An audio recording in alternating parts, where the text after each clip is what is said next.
wealth building need not be one long-term move that you've made. Right. It can be a series of 20 short-term moves also. The next 20 years, I don't mind taking 10 short-term moves of 2 years each. Portfolio is not a single stock, or it's not just the Nifty 50 or just one asset class. It's a combination of assets. If you're someone who says मेरे पास 1 करोड़ है, मेरे को उसको 10 करोड़ बनाना है. Okay, how do you make that? And you say 10 साल में बनाना है. Can future and options, or let's say this intraday trading, can be treated as passive income or not? Even when I have 20 crores of money, and let's say I have my 20 crores of money when I'm 60 years old, I will have 12 crore in debt and 8 crores in equity. मैं तो अपनी नजरों में शर्म आएगी मुझे. Hi guys, welcome to the Per Annum Money podcast again. Now today we have someone very different. Usually what you must have seen on the podcast is that we bring on people who have had their individual financial freedom journeys. But today we have Mr. Shankar Nath with us.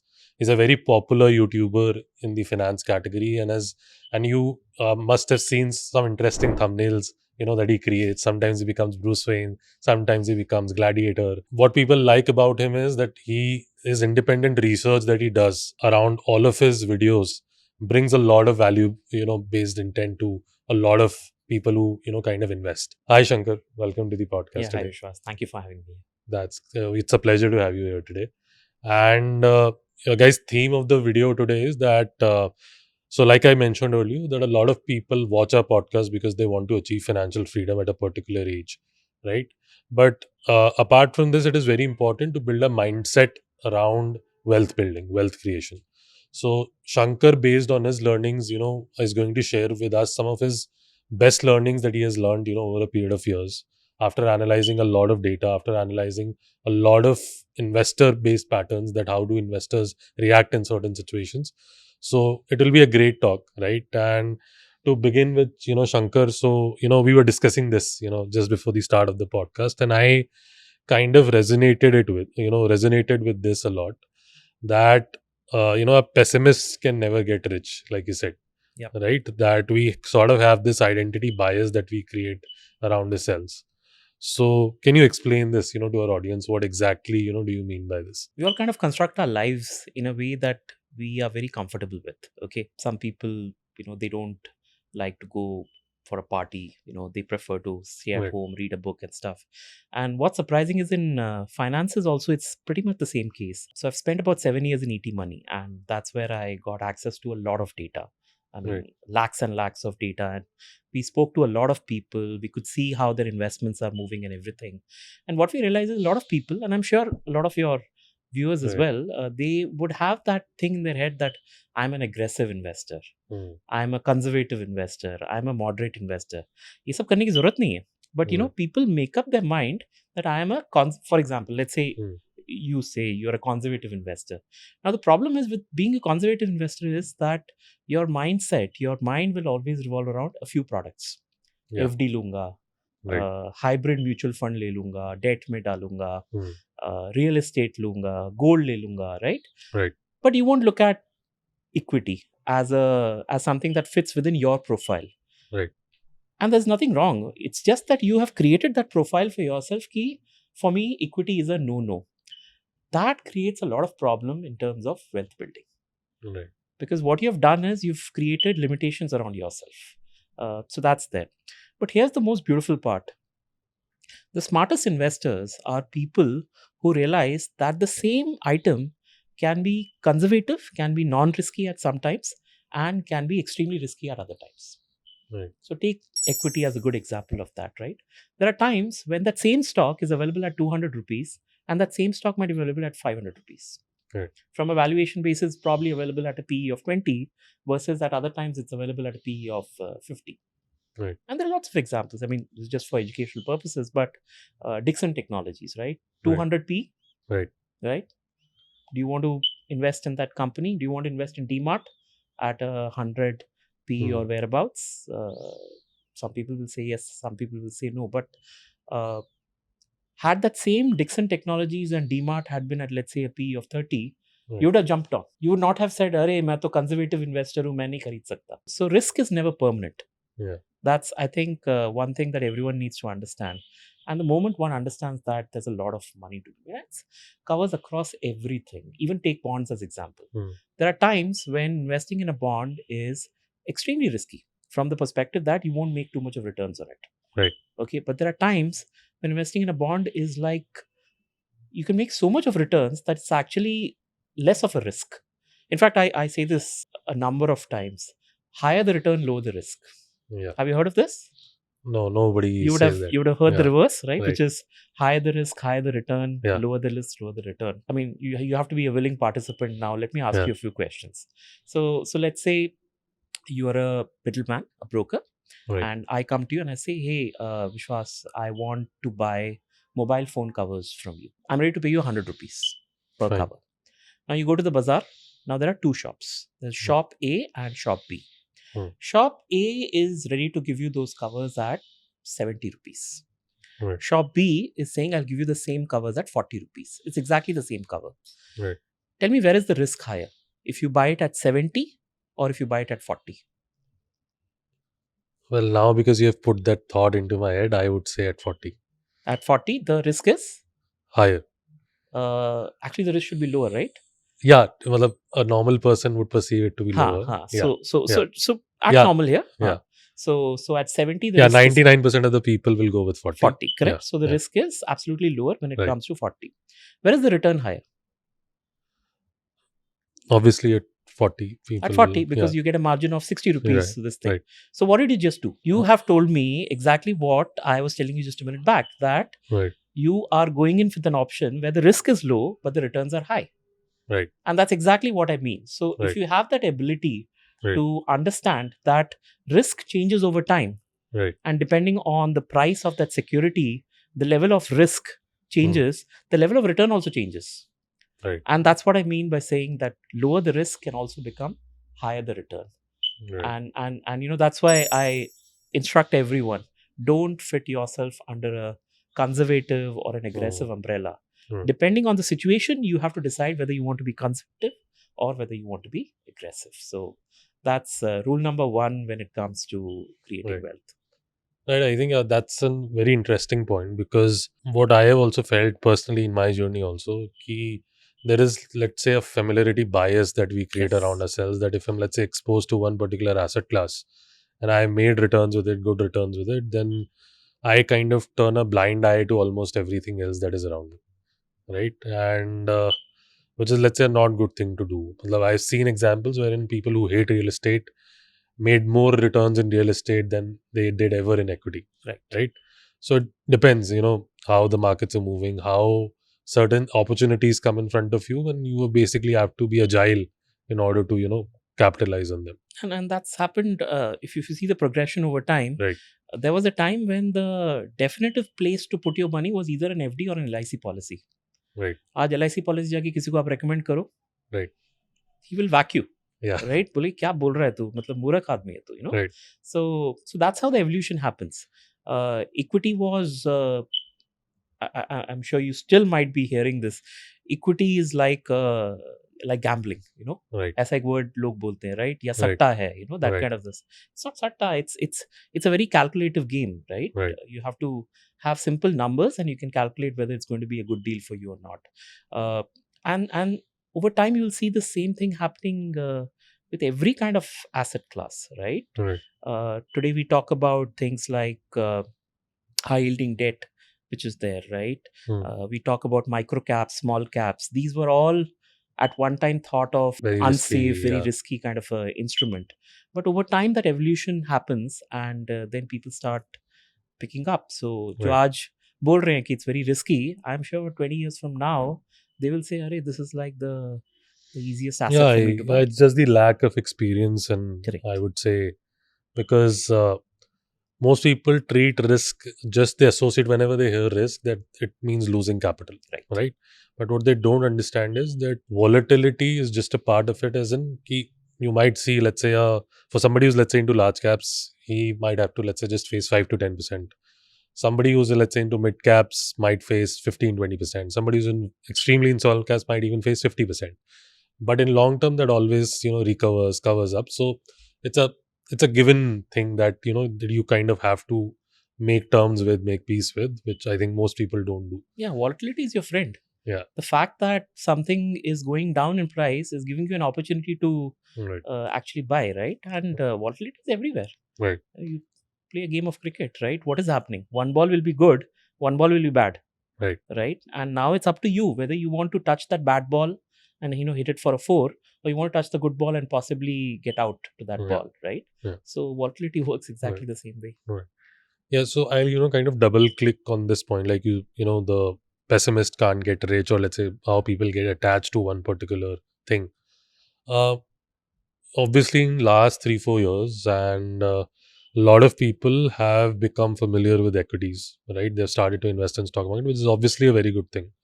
But I also see a trend where pessimism has grown over, let's say, those traditional asset classes, which people are, let's say, kind of abandoning, especially the new generation, Right. right? Uh, how does, let's say a fixed deposit, or let's say a fixed income asset class, or asset classes which is, let's say, not that hot right now, still kind of makes sense? What would be an argument, let's say, if you were to, support that same Yeah, theory? it's all a number driven Right. thing that we always do. And this is a question which I grappled with, when I was setting up my own portfolio, and I did a lot of research around it.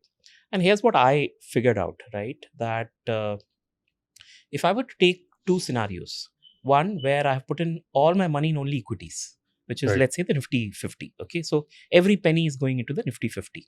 And I take scenario number two, where I have put in, let's say, about 50% of my money in the Nifty 50. I've put in 25% in gold, and I've Hmm. put in 25% in debt, Right. which seems like a very fair kind of a estimate.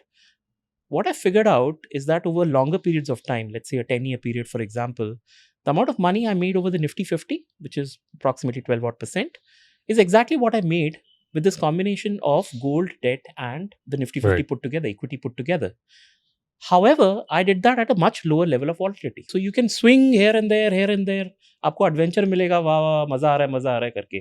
Hmm. But at the end of the day, it's probable that you and I will end up making the same amount of Right. money out of it. So I'm a big fan of kind of advising everyone that please have a combination of all these things. Your portfolio is not a Hmm. single stock, or it's not just the Nifty 50 or just one asset class. It's a combination of assets class. Even now we forget a lot of things. So for example, for a lot of people, especially youngsters, they'll say मेरे पास सिर्फ 5 लाख रुपए है और 10 Hmm. Lakh रुपए है corpus में. Right. They forget the fact that they have about 10 lakhs in their EPF account. Isn't That that does money? happen. It is money. Even if they get a little older, for my age, for example. So I've collected my money. I have EPF, PPF, equity, all that stuff is there. Property. But then again, I'm forgetting something. I'm forgetting something called inheritance, because when my parents are out, then that money again comes to me and my sister, right? We get it split 50-50.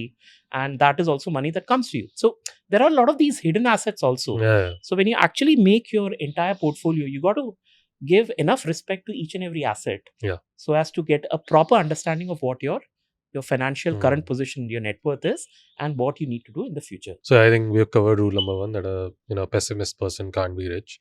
What is the rule number two out of your book? So we'll continue with what you just said. So let's extend that a little bit, right? Yeah. So when it comes to creating the portfolio, it's very important to have a clear idea on how you're going to achieve a lot of stuff. Okay, which is where rule number two is that please keep emotions aside, and Hmm. please let data do all the talking.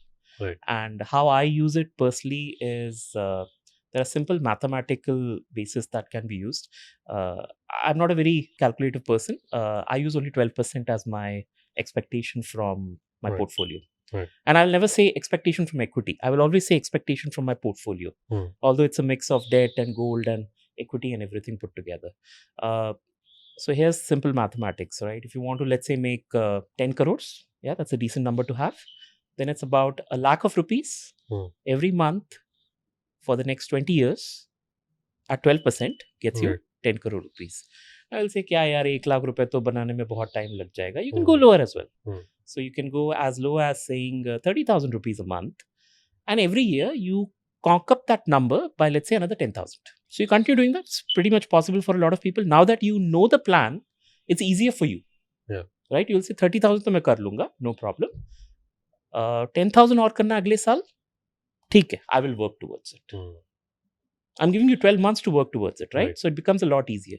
So actually, if you start looking at it this way, rather than thinking कि मैं intraday करूँगा, ये करूँगा, वो करूँगा, you really don't need it. Right. Even as a salaried person, there are ways of creating these kinds of scenarios for yourself.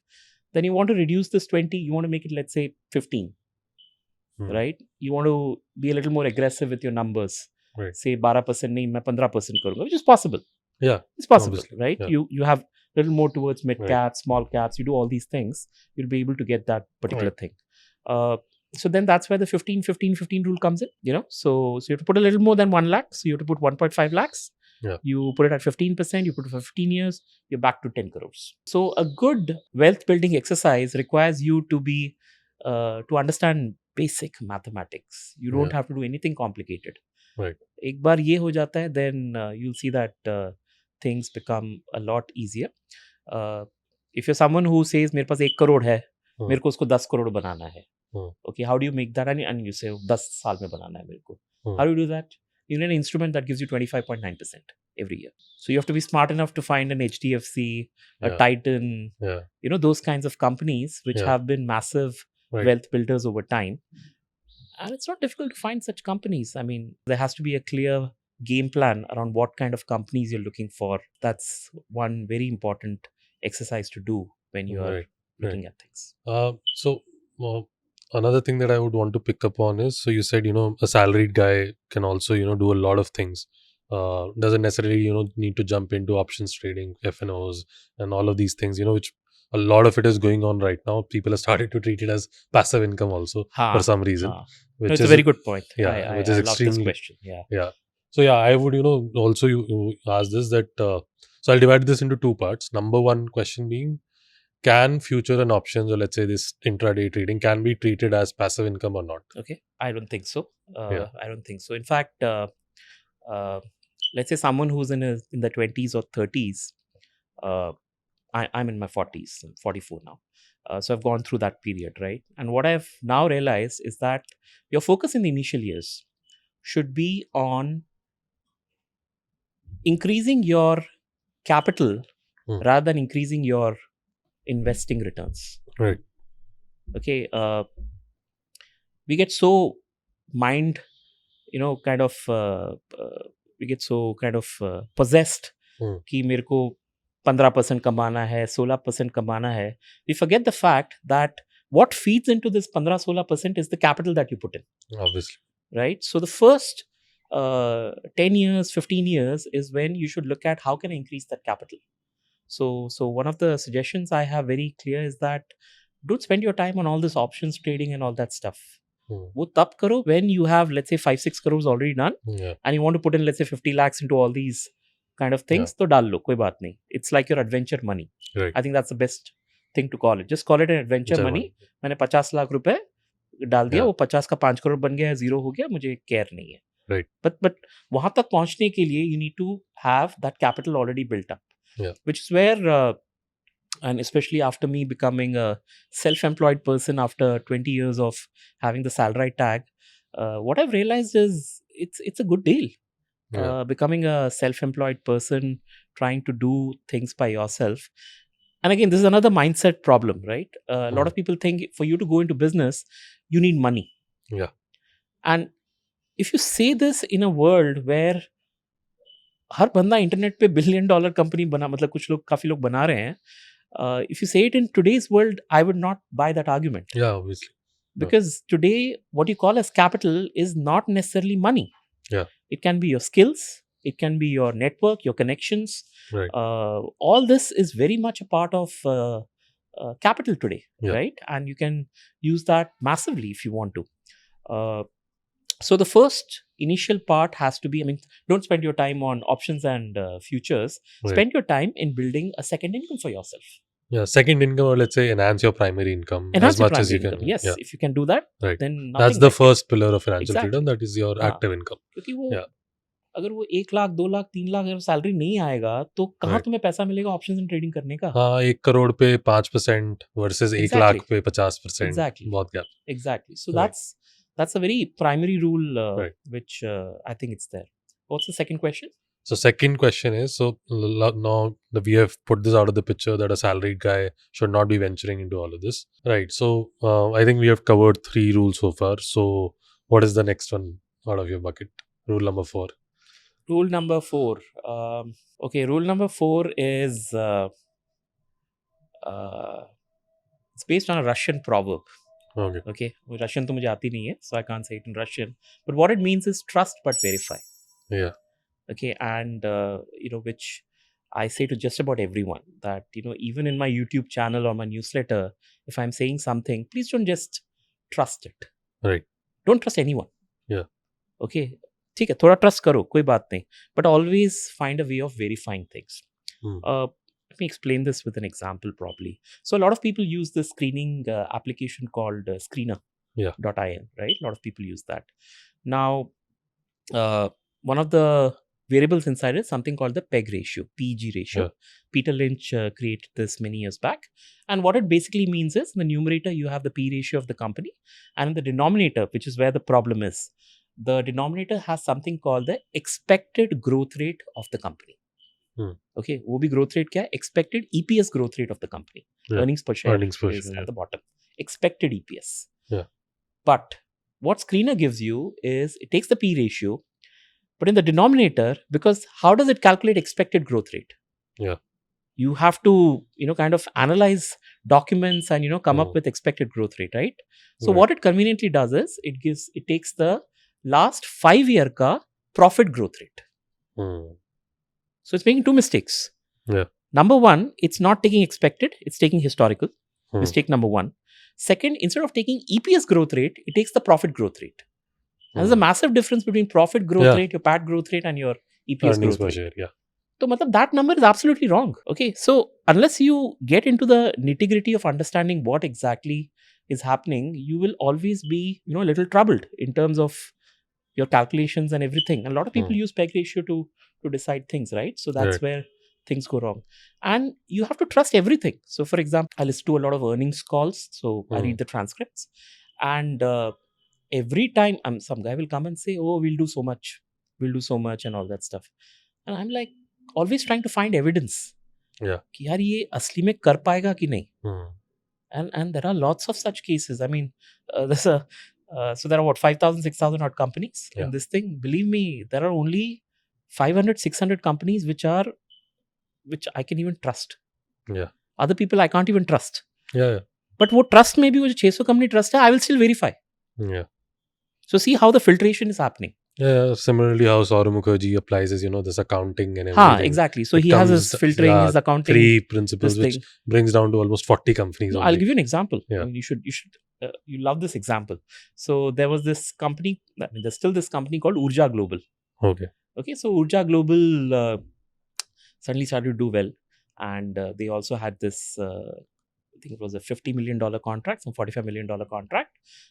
They had to sell this element called Zacobite to this company called Nippon Shinyaku Limited of Japan. Okay, something like that. So one of the shareholders or whoever, he wrote to this Nippon Shinyaku Limited, wrote an email and said, hey, must have written something. Congratulations, you've got this contract with Urja Globals. To which that Nippon Shinyaku company replies back, oh, we've never heard of Urja Global at all. Right. And then this guy sent that email to SEBI saying that, sir, what is happening? Yeah. And then SEBI also, first thing, what everyone will do, you'll go to Google search, you will click on whether there was any contract like this. They didn't find anything. Then SEBI also typed in this thing called Zacobite. And they could not find anything on this Zacobite. So what had actually happened is Urja Global had created this fictitious thing called Zacobite. Yeah. ये हमारे देश में हुआ है. Right. This is very surprising. Yeah. A listed entity to do that. Listed entity is doing all this. Yeah. Zacobite. Right. तो सेबी ने order मारा उसके ऊपर, फाइन वाइन मारा, कुछ तो मारा उसके ऊपर. I think direct some people were not allowed to kind of trade and stuff like that also. But this is one guy who came out. मतलब we figured this out, right? Yeah. ऐसे सोचो कितने हो रहे होंगे. Booking revenue falsely, all that stuff keeps on happening. So you have to always verify these things. Right. Even if this is not happening, sometimes there is nothing but gross mismanagement that happens. So, for example, Stellite Technologies, something which I had invested money into, but I pulled out after 2-3 quarters. Because what I felt is that, the management is changing their goalposts. अब हो सकता है उनका कोई logic हो behind changing those goalposts. I will not, kind of berate anyone on this particular thing. Right. But it was not fitting in within this thing because I can't take that kind of a risk. Yeah. कि यार हर quarter में पता लग रहा है कुछ नया हो रहा है Hmm. और जो पुराना जो हो रहा है वो कंटिन्यू नहीं हो रहा है. So it was not fitting within my investing framework, right? So it's always important to monitor. It's always important to verify things. Trust कुछ level पे करना पड़ेगा, but you have to verify a lot of these things. Very Right. important rule of investing and या wealth अगर building. इसको Russian pro की जगह Indian pro देखें तो सुनो सबकी करो अपनी. हाँ, exactly. Something like that. हाँ, Yeah. something Right. like that. Correct. Right. Exactly. So Right. वो important हो जाता है. Yeah, so another very interesting rule, trust but verify. One thing that I would also want to discuss. So there's always people know that rupee averaging, they all do it whenever, let's say, the market is falling. They kind of do the downwards averaging, right? Average down. हाँ, Yeah. correct. हाँ. But a lot of people, so it's both psychological. A lot of people, what I've seen is that whenever the stock goes down, they will either sell it or, let's say, they'll buy more, right? One very interesting phenomena is also the reverse, that when the stock is going up, Averaging up बोल रहे हो. averaging up, right? People stop buying, right? So, what do you have any rule around this? Yeah, so I have realized that I make more money on averaging up than averaging down. Yeah, so yeah, that is something is very interesting to know, because I think a lot of people don't do this. Don't do this. In fact, even I was not doing this. Yeah. Right. Even I had that fear. I'll give you a mistake which I made, which is a few crores of mistakes probably. When I first bought Titan, this was in the year 2003, Right. 2004, one of these years. उस time पे हम उसको Titan company नहीं बोलते थे, उसको Titan industries बोलते थे, Yeah. because that was what Titan is. 2002, 2003, I think this was the same time when Mr. Junjunwala also bought Titan at that time. Yeah. Okay. When he bought and when I bought, the market cap of Titan was around 250 crores. Today, the profit that it makes in a single week maybe is 250 crores. Right. Or maybe in a month, whatever. Right? So, the market cap was 250 crores at that time, right? Yeah. So, I felt it was undervalued. So, I bought it. Okay.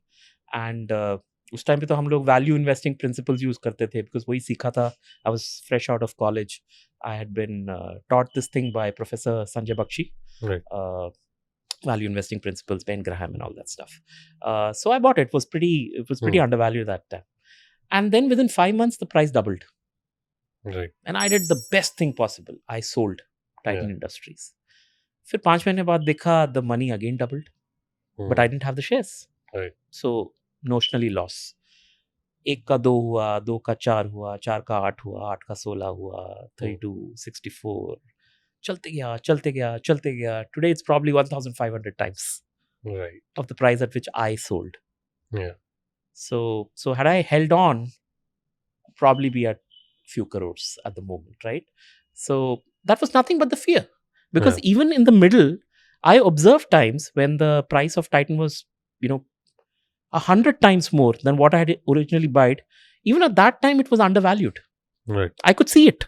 But I said, यार मैंने तो 1 रुपए पे खरीदा था, अब मैं कैसे 100 रुपए पे खरीद सकता हूँ? Yeah. Okay. But then I learned. ठीक है, थोड़ा सफेद बाल हो रहे हैं ना, so I learned over time. And I did not make the same mistake again. So recent example, 2021, Himadri Specialty Chemicals, that was pretty cheap. I felt that way. It was available at 42 rupees. I bought it. I bought a little more. For some reason, I kind of was not keen on buying more because I was not able to read the patterns well. Right. But after a couple of years, when the price had obviously risen, I felt no. It seems a good price because I've now looked at the plans and everything. Maybe I can buy more. I bought that stock once again at what price? 420. Right. So I learned from my previous mistakes and I said, okay, I'm going to buy it again at 10x the price of my original acquisition price. So I averaged up. And I've been doing this averaging up for a lot of stocks now, and actually a lot of them have gained even post me buying more. So that's working well for me. The other part, which is the averaging down part, uh, it works at time, but it doesn't work at times also. Yeah. You sometimes fall into that value trap kind of a thing. But with averaging up, most of the times it kind of works well if you've kind of understood that company, you've researched it properly, your thesis is still strong with that company, then it kind of works together. Actually, I want to dabble into one more thing, Vishwas, if you don't mind. So investing, and this is like, again, a wealth building strategy. So investing it has to evolve over time. A lot of people say multi-bagger कैसे चुने. ठीक है, आज मैं आपको कुछ बता देता हूँ. But it's not that principle is going to stay with me for the rest of my life. Some people talk about things like 10 stocks to buy for your lifetime. वो सब YouTube वीडियो में अच्छा लगता है. Real life में please use मत करिए. Because there's nothing called a lifetime kind of a stock. You have to review that stock. Every 6 months, every 1 year, you have to review whether what it's saying still makes sense or not. And you can look at a lot of such stocks. Excite Batteries, Excite Industries, for example, right? Amazing growth rate from 2012 till 2020, 2019 tak, averaging about 17-18% if I'm not wrong. But look at after that. Zero. Yeah, I think that is what even Ragesh Jhunjhunwala used to warn people about. Ki why that this copycat investing doesn't work is because when I have exited from a particular stock, you will get to know it maybe later, right? You will get to know it 3 months, 6 months later. Correct. And I have already sold it. And we have seen this in the case of, Warren Buffett also, that Paytm thing. When he had sold it, his stake was already gone and people lost a lot of money. Don't use other people's this thing. See, I still don't mind. Copycat karna hai, karo. Trust but verify. You're trusting the guy? Copy karte hue? But ek baar verify kar lo. People make mistakes. Right? Everyone makes mistakes. Even, and if you're into stock picking, believe me, Vishwas, if you have a 2:3 success ratio, you're one of the best. You're one of the best if you have 2:3. I mean, 2/3 kind of thing. 2/3, yeah. So you're one of the better ones when it comes to stock picking. So that's how all this stuff works. So this is where it's kind of important for you to really understand how the stock picking process needs to work.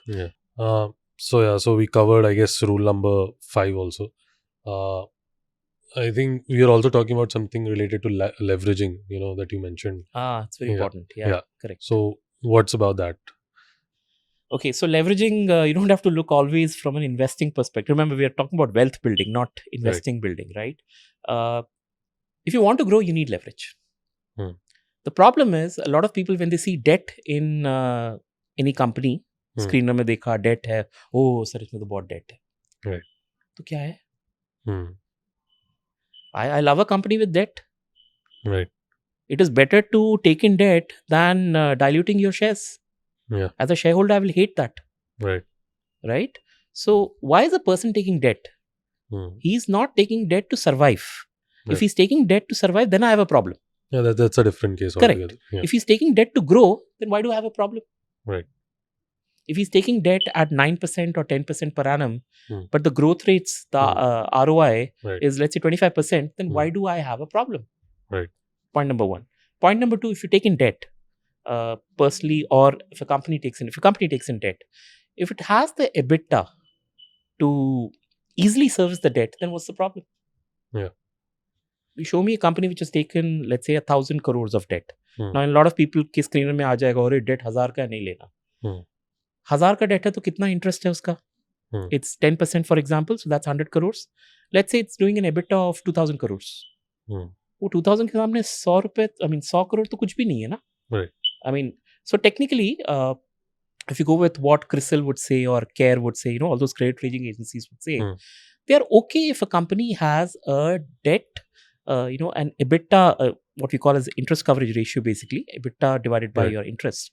If it is more than 3.3 times, it's fine. So if you have, let's say, 30 crores of EBITDA and you have 10 crores of interest, the credit rating agencies are fine with it. Absolutely. Okay, so leverage is something that helps you grow. And the same thing works. Like, let me give a certain personal this thing also. Now, I've been a self-employed person for 2 years. Okay. I'm feeling the pain in terms of having to do everything by myself, and the model I've created for myself requires me all the time. Yeah. Right? My YouTube channel, for example, it requires me all the time. Yeah. It's a bad model. Now I've realized after 2 years of doing this, this can't work for me all my life. Right. Because I'm not using leverage. Yeah. How do I use leverage? The newsletter which I've created. Right. Or even if I use YouTube as an example. If I have someone who can create the script for me. Yeah. Or do the research for me. Yeah. Or if there's someone who can help me with my newsletter. Right. Do the research part of it. That's when I'm using leverage. Right. Using someone else's help to grow the entire thing. Right. And if you can do this, let's say have a team of 3, 4, 5 people, then I can build a lot more leverage in the system and actually I can grow massively. Right. So debt should not be looked always from a negative angle also. Right. I'm not talking about this Robert Kiyosaki wala good debt, bad debt. I'm just talking about simple, logical sense. Yeah, and I think with regards to debt, I think we mostly associate them with, let's say, companies, or let's say fall into the category of small cap, mid cap. If you look at these bigger companies like Reliance, Tata, they've always been taking debt. Always been taking. L&T. They're taking debt. Yeah, look at L&T. Construction companies can't survive without Correct. debt. Exactly. Right? So yeah, I think that is something which, again, I think it comes down to that same thing, that risk wala thing. Ki how you look at How it. do you look? How you... Especially in the 2-year, 3-year horizon. आपका framework कैसे आप बना के दिमाग में रखते हो? It changes completely. I'll give you one example, Vishwas. This is an old case study. Okay, I studied it in my B school. Professor Bakshi got us through that. You know, जो हमारा घर पे सामान आता है, some fragile thing comes in, उसमें वो bubble wrap होता है. Right. Yeah, so this is that company. It is the bubble wrap company. It's called Sealed Air. Yeah. You can go through old Harvard Business School case studies. This is a 1970 ka case study. Okay, now this company virtually had no competition. Right. Okay, they had the patented technology, so no competition, nothing. The stock price was around 80 rupees, $80, and for years, this company had never given more than 20-30 cents in dividend. That's it. That's all they had kind of given. Okay, they shocked the investing world by declaring a special dividend of some $50. Wow. From 40 cents, they suddenly declared $50. Right. What was the implication of doing that? They had to actually borrow money from the market to pay the $50 cut special dividend. They had a AAA rating security before this. That got converted into a BBB. The net worth of the company became negative. There was such a big debt in their books now. From zero debt, they were like a 300 million debt or whatever number that was. Right. Now you might be wondering, pagal hai company? So why would you do something like this? Yeah. And this is the same question I had in my head. Yeah. Why would you do? It was financial engineering at its best. Right. Because what happened when the CFO explained this entire thing, he said, see, we have no competition. We don't expect any competition for the next 5 years. We don't expect any loss in demand for our product. Everyone needs this particular product. So we thought, and we don't know how to grow further. There's no company for us to acquire. Right. There is no other business for us to get into. The demand will be what it is. So what do I do with all this cash I'm making day in and day out? I'm a very highly cash generative business. What do I do with this cash? We thought instead of wasting it, it's better to give it back to the shareholder. Let them figure out. Yeah.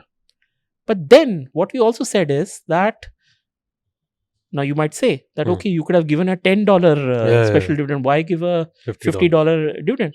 But they went back to the same mathematics. That if my interest on the debt which I have to pay and the principal which I have to pay up over the next 5 years, if my current EBITDA flows, my cash flows can manage it, then what's wrong? Amazing things started to happen. The share price obviously fell from $80 to some $15, $16, $17. And then it again went up. So if you actually look at it from a total shareholder return perspective, the shareholders ended up making 200% from that entire deal. Right. So debt is not bad always. If you really understand why the debt is being taken and what can be the result of it, debt can actually be very good at times. Yeah. But I want to kind of extend it beyond debt. I want to extend it to total leverage. Even as a person who is, let's say, a self-employed person, you should use leverage to Yeah. convert your self-employment into a business. Obviously. A salaried person can't do it, unfortunately, but Yeah. at least a self-employed. So what would be the next one? Rule number 8. Rule number 8 is a very important rule. Again, I'm going back to my Benjamin Graham days. It's Right. been almost 100 years since he said it, so it's a good time to 90 Yeah. years since he said it. The book came out. The book is called Security Analysis. Right. Don't read it. It's very big and it's very difficult to read. But that came out in 1934. So Yeah. exactly 90 years, this thing. But he used this word called margin of safety. And margin of safety is something that protects you. Right. I give you one margin of safety, although I didn't say it, but just revenue visibility. Yeah. For me, that's a margin of safety. Because क्या हो रहा है, even now when the markets have been a little jittery over the last 3-4 weeks, the ones which I have a revenue visibility on over the next 1 year, 2 years, they've not gone down much. Right. As compared to others. Like some of the small caps, micro caps, they've gone down by even 30-40%, on an average about 15 odd percent. Mine are more like 8-9%. Right. Maybe even less than that. That's the margin of safety which I'm referring to. That is, if you are making a bridge and you know that there are 10-ton trucks which are going to go through, you would not make a 11-ton coverage. Right. You'd make a 20-ton coverage. Right. And one of the things, because I shared with you Titan, at that time, one of the margin of safety rules that we used to use was something called a net current asset value. Yeah. It's a very simple concept. All it says is that if you have current assets being things like inventory, cash in the bank and stuff like that, if that is more than, let's say, the market cap of the company, there's a massive margin of safety. Because if liquidate bhi ho gaya company, you can easily sell off the current assets and that will be more than the market cap of the company anyway. To give you a good example, Mazgaon Dock Shipbuilders, what is it? Some 70,000 crores or something of market cap. In 2021 or 22, I think 22, March 2022, it was available at 5,000 crores. You know why it was a great bet? Because it was a massive margin of safety. What was that margin of safety? The cash inside that company was 11,000 crores. So imagine a company which is available at 5,000 crores, which has cash inside it, which is 11,000 crores. Right. Which means अगर आपके पास 5,000 रुपए होते, what would you have done? 5,000 crore होते, what would you have done? You'd have gone, bought the entire company. Right. You'd have gone to the bank, let's say State Bank of India. You would written a check in your name and Vishwas would have made 11,000 crores of profit. There are companies like this which are available, and sometimes it's difficult to find margin of safety. So for example, there are companies which have margin of safety in the form of assets. Someone has a massive land parcel, for example. That's a margin of safety that you have. कि कल को अगर liquidate भी करना पड़ा company को, there is something available in that company which can give me that support, which is available. Right. So finding that margin of safety is extremely important, and the higher the margin of safety, it's difficult to find margin of safety, but the higher the margin of safety, the better your investing will be and the more wealth you can create. It's not a counter question, but it's a problem, that we kind of face in the markets is, for example, stock like HDFC Bank, right? Huge margin of safety. The company is sitting on its highest ever profits in last 2-3 years, and the stock hasn't moved much in last 3-4 years, right? And I know that I have a margin of safety on the stock, right? But the stock hasn't moved, right? And some people, wait for 6 months, and people wait for a year, some wait for 2 years, some even wait for, let's say, 4-5 years, right? But there is, let's say, a limit to it, right? And yes, there are also examples when we have seen that a stock can literally double in 2 months. So the entire 4 year that you waited kind of gives you the fruits in just 2 months. Correct. Right? Have you ever faced, such a situation where you have to make, such decisions or calls, or have faith in that stock, right? Despite having that margin of safety, but things are, not going your way. So either, if you can give an example, so that what I basically want to achieve out of this is that people get confidence and they kind of endure those patience level, because sometimes it's not about 6 months, 1 year. Sometimes it can even take 5-6 years for a stock to really pump up. Correct. Right? Correct. So any such stories that you... Yeah, sure. So for example, there's a kahawat, saying that your stock price is a slave to earnings. Right. Okay, so it's next to impossible that a company is increasing its earnings, but its stock price is flat for Right. years. That will never happen. Right. ठीक है, मतलब the rarest of the rarest case अगर ऐसा कुछ हुआ है तो, Right. but generally it doesn't happen. Right. Okay, so if your earnings are increasing, then your stock price increasing. And I think a good way of understanding this is you can go to any of these softwares, Trendline, Yeah. investing.com, uh, take out a map of the EPS, the Nifty EPS. Right. ठीक है, ऐसा एक graph होगा. You superimpose the stock price Nifty values on top of it and do it over a 20-year period. Right. You will see that आपको लगेगा ये तो perfectly superimposed हो गया. You know, there will be little bit of here and there वो होता रहेगा, कोई बात नहीं. कभी एक ऐसा एक छोटा सा डिप भी आएगा. But overall, you will see that it's like a mirror image. Yeah. Your stock prices are a mirror image of your EPS. And that's there. But yes, what you said about waiting long periods, that happens. Even in my case, I would have waited for 2-3 years also for some stocks to move. It's a very difficult period. I understand it. But as long as the thesis is available to you, things generally move up. In fact, give you that example. So about 3-4 months back, some stocks which I had recommended in the newsletter also, something like, let's say, BLS, for example, right? So BLS hasn't moved much. It's just moved by about 8% since the time I explained it, and it's there at the moment. Of course, it had gone up higher, and then the current markets are a little on the downside. But it's my clear thought there that this company would probably double its EPS over a 1-year period. For Garware High Tech, which I just mentioned, that same assumption is doubling the EPS in 2 years. Right. So at some point, it's going to go up to that 2 mark, right? Unless it's very expensive at the moment, which is not, thankfully. That's what I believe. But that's going to move up. So patience chahiye hota hai. That's what investing is all about. And there'll be impatient scenarios also, wherein you're assuming something for 2 years, it goes up in like, Right. 2 sessions also sometimes, it happens also. Yeah. So that's also possible. But over long periods of time, you'll see a superimposing happen.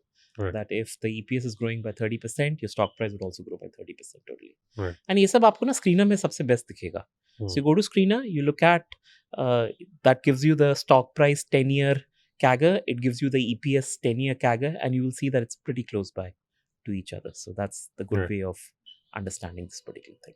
Yeah, so I think in the end, what I would like to know from you is, and obviously this year is kind of ending, and when I think this video will also go live in December somewhere, and market at the time has gone through a lot of volatility as we are sitting, right? And this is a period when retail investors lose the most amount of money, right? What is, let's say, the closing statements you want to give to them, especially for this period, and how to navigate this period, and something which will, let's say, make them wiser investors? I don't know if retail investors will lose money, but they get fearful of this period very quickly. Okay. Right. But see, that's the way things are, right? When things were going really well, Right. exactly 6 months back, you never complained. Right. No one complained. What did you assume? कि रोज 1% market ऊपर बढ़ता रहेगा? Never happens, right? Right. So there are the waves. Right. वो ऊपर जा रहा है, नीचे जा रहा है, and again it'll go up. Some people, I mean, it's a good point you raise. So some people ask me this question, Are Shankar, this market is at all-time high. Should I buy?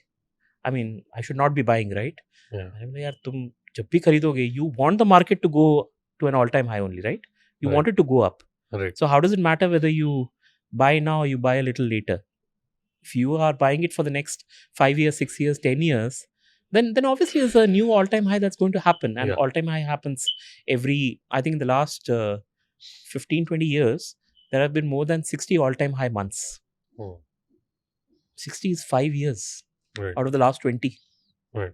Has been an all-time high month. Right. You want it to happen, right? Yeah. So go through this period also. Right. कल को आ जाएगा आपका all time high भी. In fact, I did this very interesting data this thing. So I picked up those 60 all time high months and I said if I had invested Hmm. in the Nifty during those all time high months, what would be my CAGR? Yeah. You know how much it came down to? The lowest was some 9.9%. Hmm. The highest was some 14 odd percent. The average was about 12 and a half. Right. So in spite of investing in an all time high month, I could still make 12.5% on a rolling basis Right. over a 10-year period, for example. Right. Right. So I would say nothing to worry about. Yeah. In fact, this gives you a good opportunity to pick up stocks where your investment thesis is very strong, Right. that things are going to really work out, gives you that Hmm. better opportunity now. And that's what you should focus on. Hmm. You cannot be at the mercy of the market. Right. If you have a properly designed portfolio for yourself and a clear expectation plan, generally nothing wrong happens. Right. I have never come across anyone for whom something wrong has happened. Right. Absolutely. I think you've summed it up pretty well. So thank you so much, for joining us today. Most welcome, Vishwas. I think this has been a masterclass on wealth building, and I think based on the response, we will especially, a lot of questions will come in the comments, so we'll surely be answering them as well. And let us know that if you want Shankar again sometime. Obviously he's a very busy guy, but if you guys want such master classes to happen, we can obviously arrange them even with newer experts as well. And he's the first one to do this, so really a special thank you to you. Most welcome. Yeah, thank you so much for coming. Thank you, Vishwas.